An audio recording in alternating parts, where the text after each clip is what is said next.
बनूं सुन्नतों का, खूब चर्चा करूं सुन्नतों का, हो करम बहरे खाके मदीना।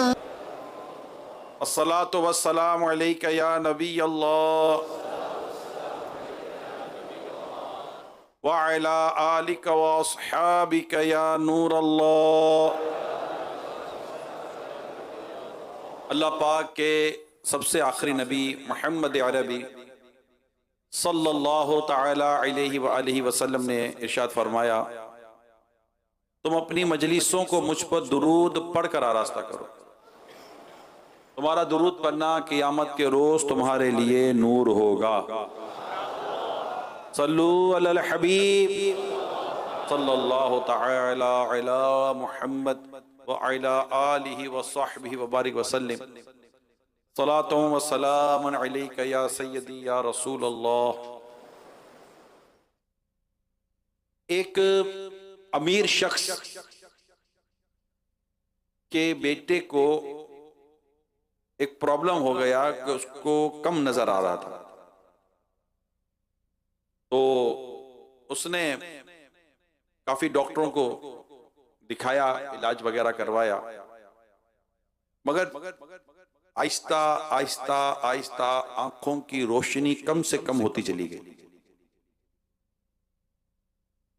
इतनी कमजोर हो गई कि उसे अंधेरे और रोशनी में कोई तमीज ना रही।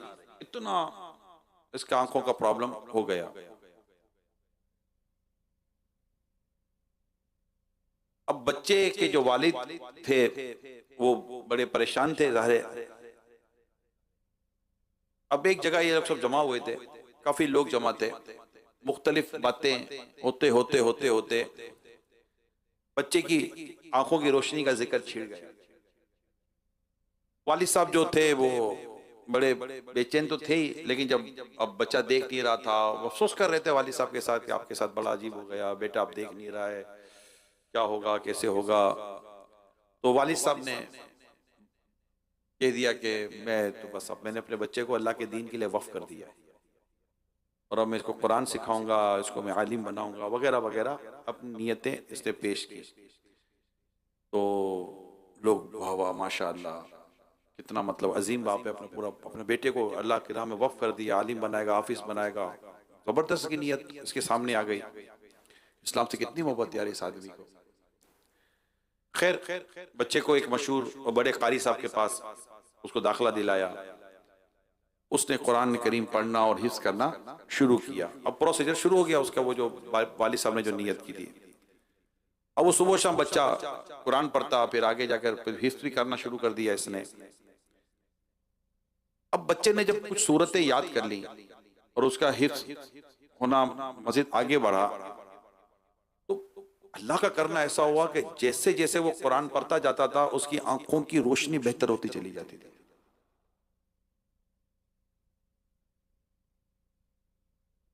अब वो कुरान पढ़ रहा है, आंखों का नूर बेहतर हो रहा है, कुरान पढ़ आंखों का नूर बेहतर हो रहा है। बतदरीज उसकी आंखों की रोशनी बहाल होती चली गई, यहां तक कि वो बिल्कुल तंदुरुस्त हो गया। उसकी आंखें बिल्कुल जैसे नॉर्मल, जैसे इंसान की आंखें होती हैं हो गई। चश्मे तक की अब उसको जरूरत नहीं थी, बिल्कुल नॉर्मल आंखें हो गई। अब वहां बच्चे की आंखें नॉर्मल हुई, बच्चा बड़ा काम का हुआ। उधर वालिद साहब की सोच कुछ और चली गई। वालिद साहब सोचने लगे कि अब बेटा जहां पढ़ रहा है तो क्या करूं। पहले तो नाबीना था, अब तो बीना हो गया, तो बड़े काम का हो गया है। उसने दीनी तालीम छुड़वाकर अपने बच्चे को दुनियावी तालीम के पीछे लगा दिया और अपने बेटे को उसने वहां से मदरसे से उठाया और स्कूल, कॉलेज, यूनिवर्सिटी जो फील्ड थी उसमें उसने डाल दिया कि अब बेटा मेरे काम का है, लिहाजा मैं अब इसको अपनी दुनिया के लिए इस्तेमाल करूंगा। ये वाकया जो मैंने आपके साथ शेयर किया है, ये अरब दुनिया का एक वाकया है जो मैंने अभी आपके साथ बयान किया है। ये कोई एक वाकया नहीं है, बदकिस्मती यह है कि मुसलमानों का अपने दीन के साथ जो ताल्लुक है वो इतना कमजोर हो गया है, इल्ला माशाअल्लाह, सबका नहीं कहते, कि मतलब कि अच्छी चीज अपने लिए, जो अच्छी चीज नहीं है वो राय खुदा में दे दो, या आप कमजोर है तो राय खुदा में दे दो। इसका तजर्बा तो आपको इतना होगा, अगर मैं एक मिसाल दे देता हूँ, अभी आप मस्जिद के अंदर एक झोली घुमाएं, जैसे हमारे जुम्मे जुम्मे झोली घूमती है ना, चंदे के लिए डब्बा घूमता है, एक आदमी जेब में हाथ डालेगा, 4 नोटें निकालेगा, 4 नोटे में से जो सबसे पुराना नोट होगा ना, थोड़ा सा कत्था मत्था लगा होगा, कोई फटा फुटा सा होगा, आगे पीछे को निशान लगा हुआ होगा, ये डालेगा झोली के अंदर। कड़क नोट शायद ही कोई डालेगा, कड़क नोट बिल्कुल नया 0 मीटर नोट तो कौन डालता है चंदे के अंदर, ये पुराना ही नोट डालते हैं। अच्छा, कोई फर्क नहीं है, चाहे दूध वाले को पुरानी नोट दो 100 रुपए की, या नई नोट दो 100 रुपए की, उससे दूध आपको 100 रुपए का ही देना है, उसे नई नोट लेकर 110 रुपए का दूध तो उसने भी नहीं देना होता।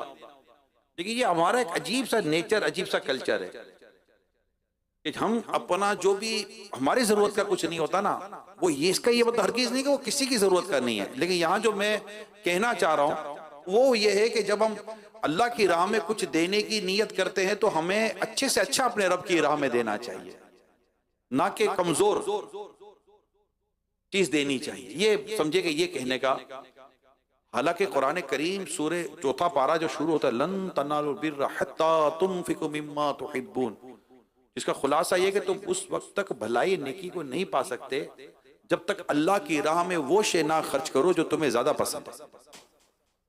अब हमें जो ज्यादा पसंद है वो राह खुदा में खर्च करने पर दिल करे कैसे? अब तो फिर नियत कर भी लें। अब इन्होंने तो चलो नियत तो अपने नाबीना बेटे की कर ली, मगर वो उसका भी जब आंखें दुरुस्त हुई तो निकाल लिया, भाई ये तो मेरे काम का है।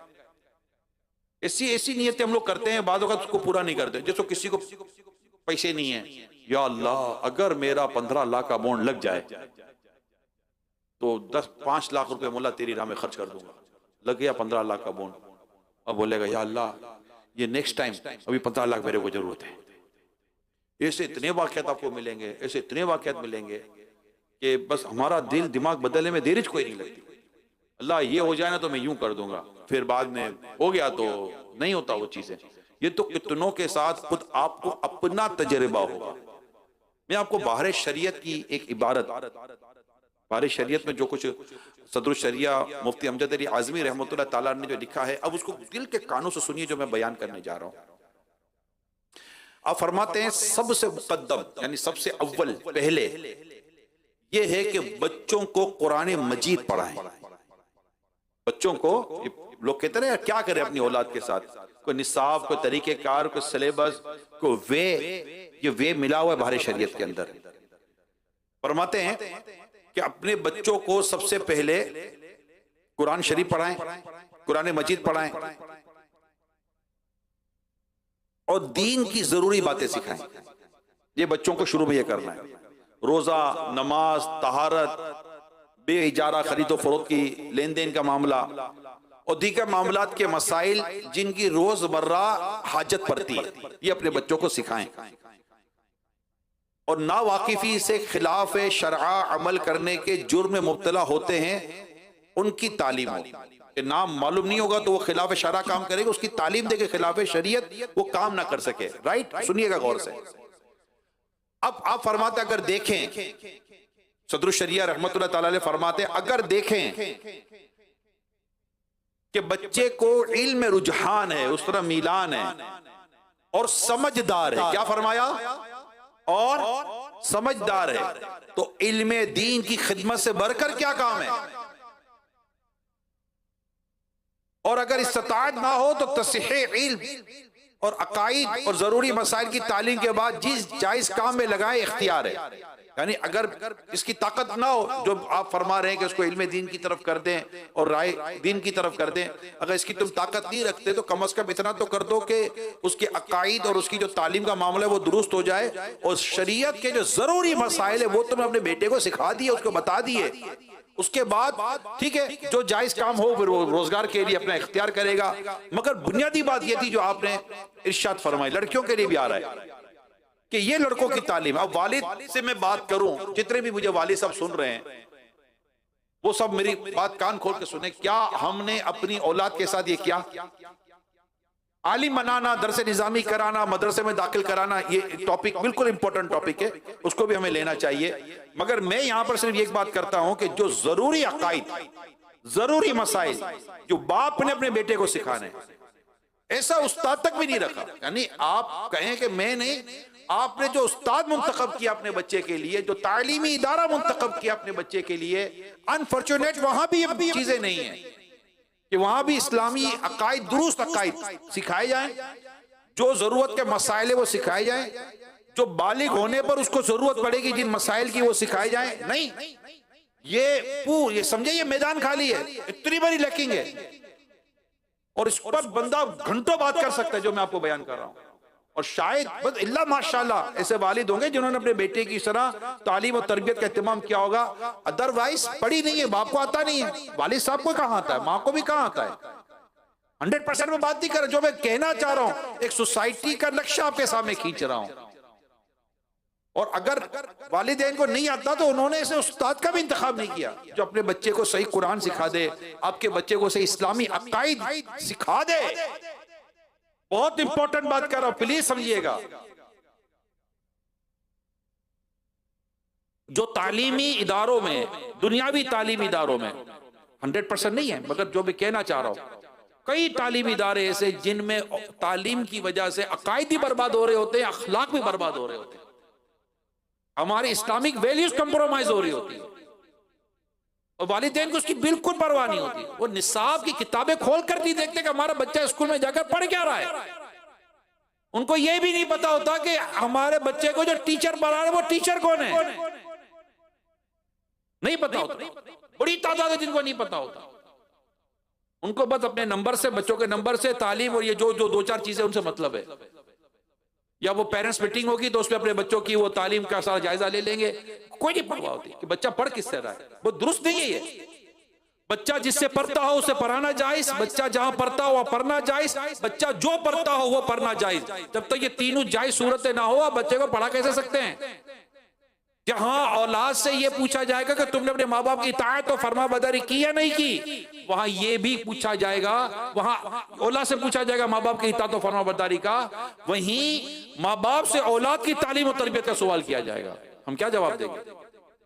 लिहाजा अपनी औलाद को जो बुनियादी बातें हैं इस्लाम और दीन की तालीमात है वो वालिदैन को देना जरूरी है, या तो खुद दे या ऐसा इत्तिमाम के सैयद उमर बिन अब्दुल अजीज रहमतुल्लाह ताला अलैह, इतने बड़े आलिम, इतना बड़ा मकाम मर्तबा, लेकिन अपने बच्चों के लिए कितने कामिल, कितने बेहतरीन उस्ताद का इंतखाब किया।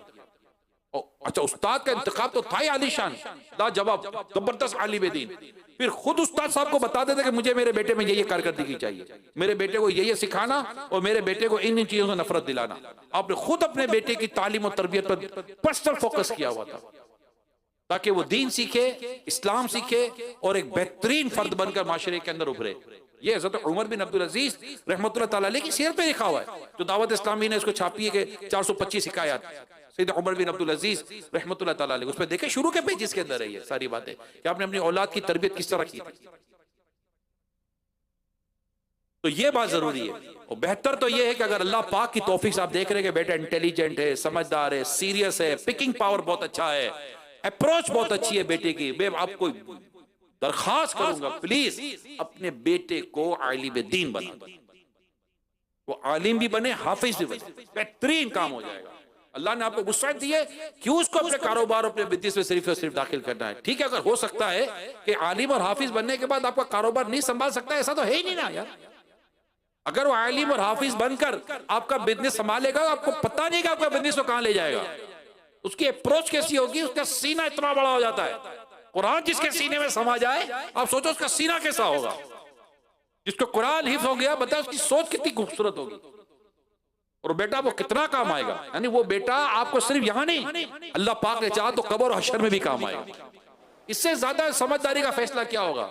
अगर आपने बहुत बड़ा फैसला कर भी लिया तो अपनी जिंदगी तक आपने अपने बेटे को अपने लिए काम का रखा, मरने के बाद सदका, बेटा कब सदका जारिया बनता है, जब वो नेक हो और आपके पीछे आपके लिए इसाले सवाब करता हो और आपके लिए ये सारे जो नेकी करता हो, तक उसकी नेकी आपको पहुंचती है। मगर ऐसा सोचने वाले वालिदैन बहुत कम रह गए। ऐसा नहीं है, जामिअतुल मदीना भरे हुए हैं, मदरसतुल मदीना भरे हुए अल्हम्दुलिल्लाह, ऐसा नहीं कि बिल्कुल जैसे कहते अंधेरा अंधेरा नहीं है, रोशनी कम है। मैं कोशिश कर रहा हूं अल्लाह करे रोशनी बढ़े और हमारे हर घर में एक आलिम हो, हर घर में एक हाफिज हो, कम से कम एक आलिम एक हाफिज तो हर घर के अंदर हो, और हमारी तवज्जो हो कि यार एक बने। अल्लाह करे हमारे घर में मुफ्ती हो, कमाल हो जाए। ये सब हम सोचे, नियतें करें, जहन बनाएं। इसी तरह आगे लिखा है कि अब लड़की के ताल्लुक से क्या लिखा है, लड़की को भी अकाईद और जरूरी मसाइल सिखाने के बाद किसी औरत से सिलाई और नक्शो निगार वगैरह ऐसे काम सिखाएं जिनकी औरतों को अक्सर जरूरत पड़ती है।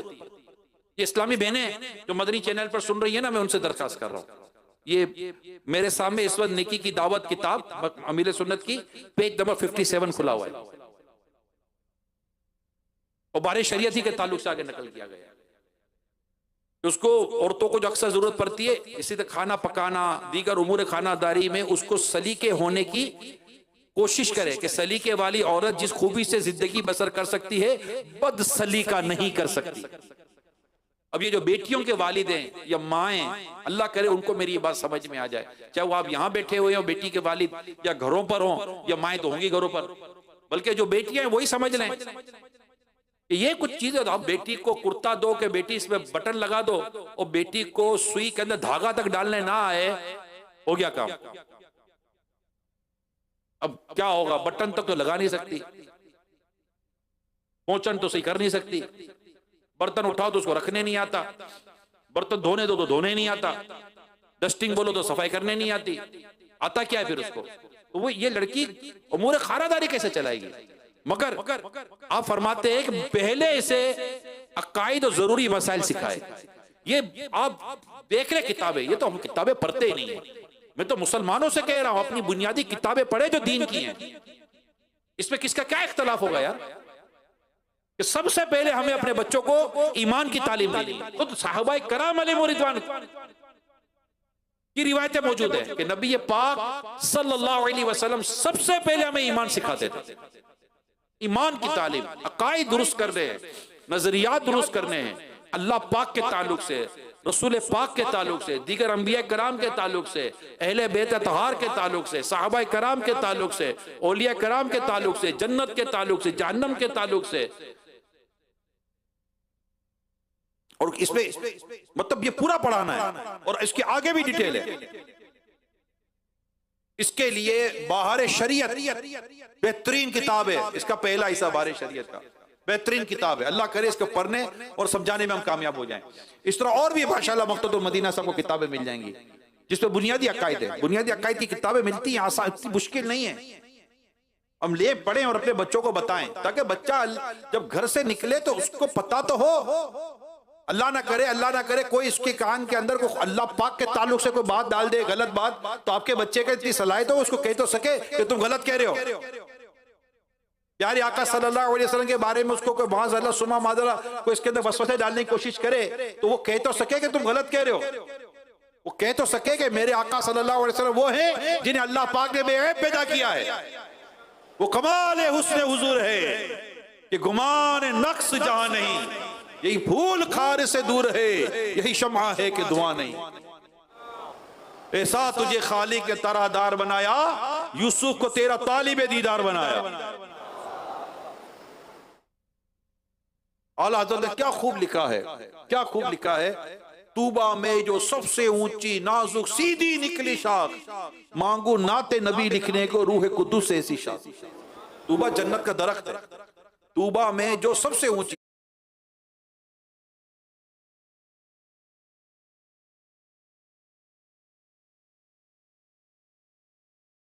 जो सबसे ऊंची दरख्त भी जन्नत का, उसकी शाख भी वो जो सबसे ऊंची, वो भी नाजुक, वो भी सीधी। वो मुझे चाहिए किसके लिए? आका की नाते लिखने। मगर लेंगे किससे? मांगो नाते नबी लिखने को रूह कुद्दूस से ऐसी शाख। ये शाख चाहिए कि मैं इस आका की नाते लिखूंगा और चाहिए भी जिब्रील अमीन के हाथ से, इनसे लूंगा।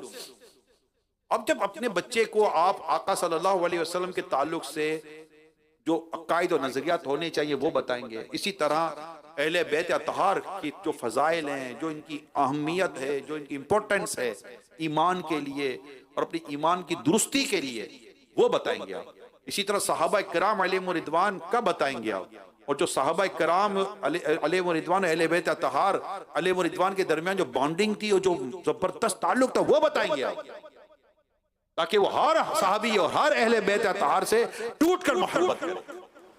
तो बताइए, अहले सुन्नत का है बेड़ा पार के असहाबे हुजूर नज्म है और नाव है इतरत रसूलुल्लाह की। उसको नजात का रास्ता बताना है, उसको भलाई का रास्ता बताना है। कौन बताएगा? वालिदैन ने बताया। ऐसी जगह पर उसकी तालीम हो जहां उसके अकायद और नजरियात दुरुस्त किए जाएं, फिर साथ उसकी नमाज दुरुस्त करनी है, उसके रोजे दुरुस्त करने हैं, उसकी इबादत दुरुस्त करनी है, फिर उसके अखलाक दुरुस्त करने हैं, गीबतों में ना पड़े, चुगलियों में ना पड़े, तोहमतों में ना पड़े, बुरी सोहबत के उसको असरात बताने, अच्छी सोहबत के उसको फायदे बताने। भाई मदरसे जाएगा, स्कूल जाएगा, कहीं तो जाएगा, उसकी तरबियत होगी कि मुझे किसके साथ रहना है, किसके साथ नहीं रहना, किसके साथ बैठना है, किसके साथ नहीं बैठना। उसको सच बोलना सिखाना है, उसको लोगों के हमदर्दी सिखानी है, अपने उसके दिल में रहम डालना है, उसके दिल में सखावत डालनी है। ये सारी चीजें वालिदैन को चाहिए कि वो करेंगे, तब जाकर मेरे प्यारे इस्लाम भाई एक जबरदस्त माशरा बनता है, जबरदस्त तरबियत होती है। हजरत अल्लामा कुर्तुबी रहमतुल्लाह ताला अलैह ने हजरत सैयदना इल्किया रहमतुल्लाह ताला अलैह का कौल नकल फरमाया। अब फरमाते हम पर फर्ज है, क्या फरमाते हैं?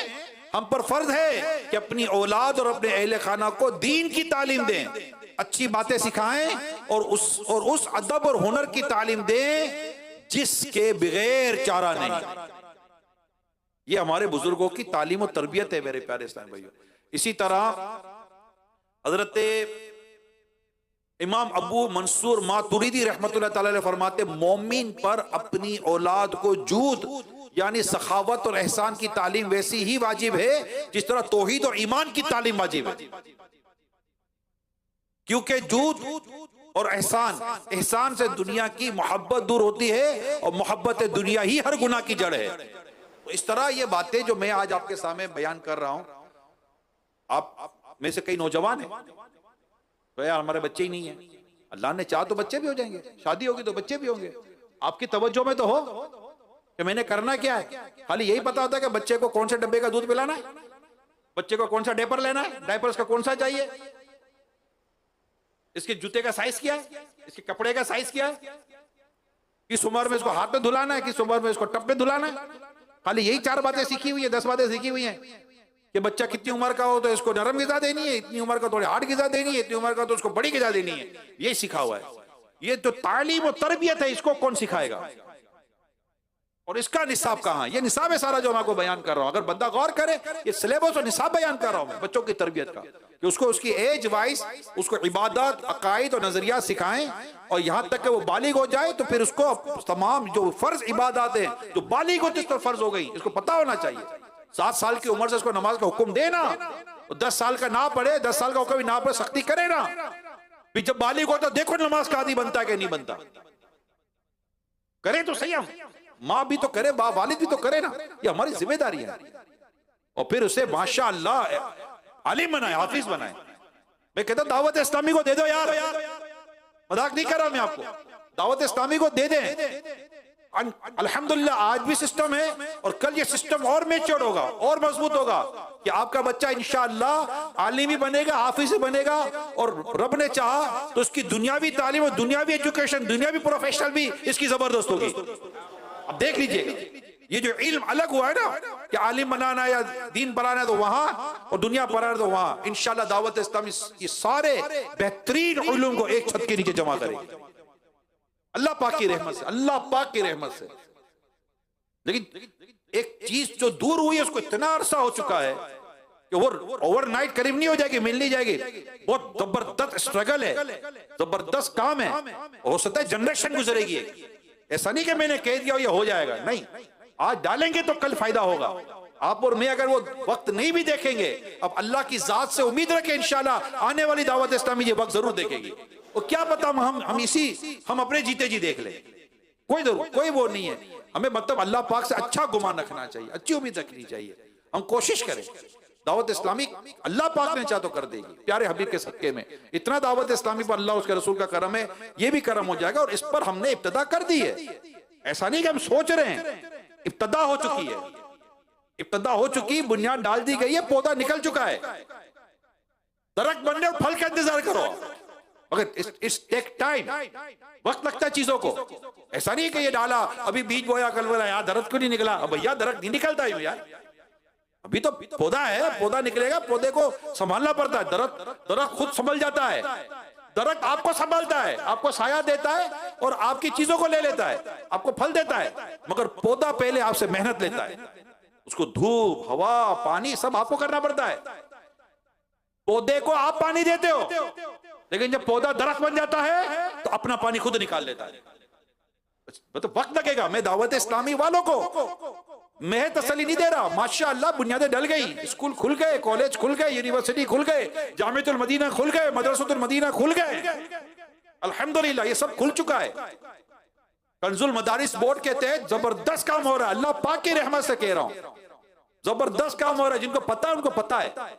ज्यादा आप अपने लिए भी और अपने आने वाली नस्ल और बच्चों के लिए भी दावत इस्लामी का इंतखाब करें। आपको लगेगा जहां जहां मेरी आवाज जा रही है कि यार इसको क्या पता हमारे यहाँ क्या है क्या है क्या है, अब ये ना सोचे कि क्या पता है क्या नहीं पता, इसको छोड़ दे, मगर बेवास्ता शजर से उम्मीद बाहर रख।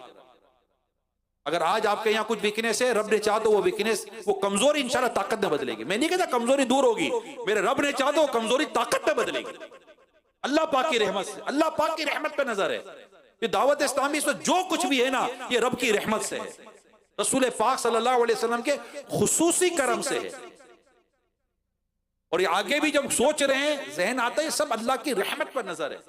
जब सरकार दो जहां सल्लल्लाहु अलैहि वसल्लम की उम्मत के लिए अच्छा सोचे, आने वाले बच्चों के लिए अच्छा सोचे, जो मतलब कि जैसे हमीद सुन्नत की दुआ है ना, मेरी आने वाली नस्लें तेरे इश्क ही में मचले, उन्हें नेक तुम बनाना, मदनी मदीने वाले।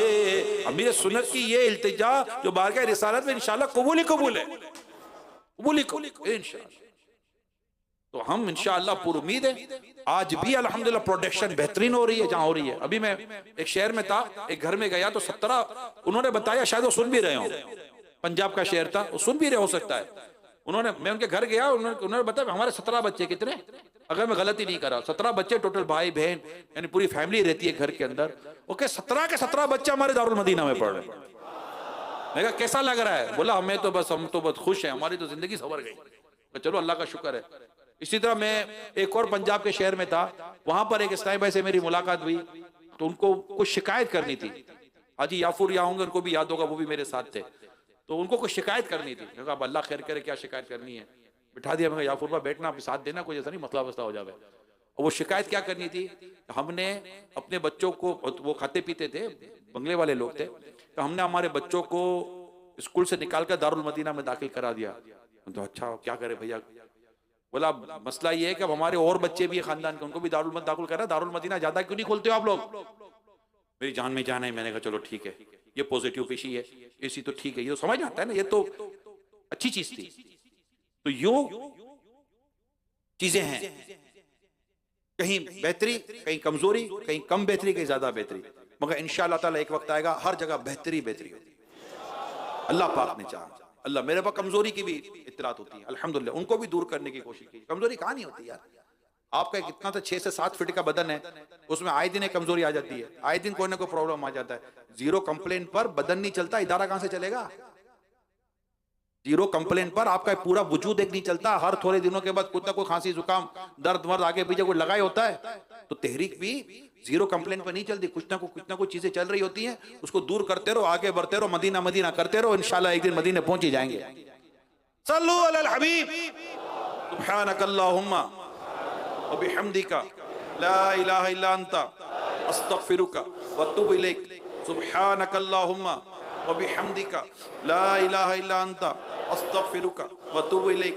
सुब्हानकल्लाहुम्मा व बिहम्दिका ला इलाहा इल्ला अंता अस्तगफिरुका व अतूबु इलैक। सल्लु अलल हबीब सल्लल्लाहु अलैहि वसल्लम।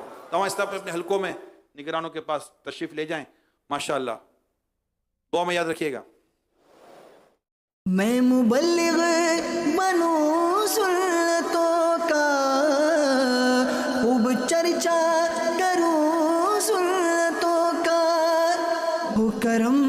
शहर खाके मदीना। प्यारे बच्चों, हम